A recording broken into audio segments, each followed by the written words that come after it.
नेरळ ग्रामपंचायत कर्मचाऱ्याने आर्थिक विवंचनेतून नेरळ सम्राटनगर येथील राहत्या घरात गळफास घेऊन आपली जीवनयात्रा संपवली आहे. गणेश उर्फ टेंग्या जैतू जाधव असे या कर्मचाऱ्याचे नाव आहे. 9 महिने ग्रामपंचायतीकडून पगार मिळालेला नसल्यामुळे बँकेचे हप्ते थकले होते. त्यातच घरात दुसरा कोणी कमवता नसल्याने आर्थिक विवंचनेला कंटाळून त्याने हे धक्कादायक पाऊल उचलल्याची स्थानिकांमध्ये चर्चा आहे.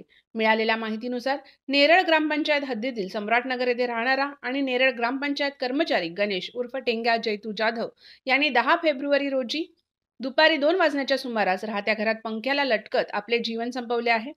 गणेशला आवाज दिला असता तो घराचा दरवाजा उघडत नसल्याने स्थानिकांनी खिडकीतून वाकून पाहिले. त्यांना गणेश हा घरात पत्र्याच्या शेडला असलेल्या लोखंडी पाईपला ओढणीच्या सहाय्याने लटकलेल्या अवस्थेत दिसून आला. यावेळी येथील नागरिकांनी या घटनेची माहिती पोलीस ठाण्यात देताच नेरळ पोलीस ठाण्याचे पोलीस अधिकारी घटनास्थळी दाखल झाले. गणेश हा गेली 10 वर्षांहून अधिक काळ नेरळ ग्रामपंचायतमध्ये सफाई कामगार म्हणून काम करत होता. मात्र गेली 9 महिने नेरळ ग्रामपंचायतीकडून सफाई कर्मचाऱ्यांना पगार दिले गेलेले नसल्याची माहिती समोर येत आहे. यामुळे बँकेकडून घेतलेले लोनचे हप्ते भरण्यासाठी त्याला नोटीस पाठवण्यात आल्याचे समजले. पगाराशिवाय इतर कोणता आर्थिक स्रोत नसल्याने गणेशला 2 लहान मुलांचे शिक्षण, घरातील घरखर्च चालवणे कठीण जात होते.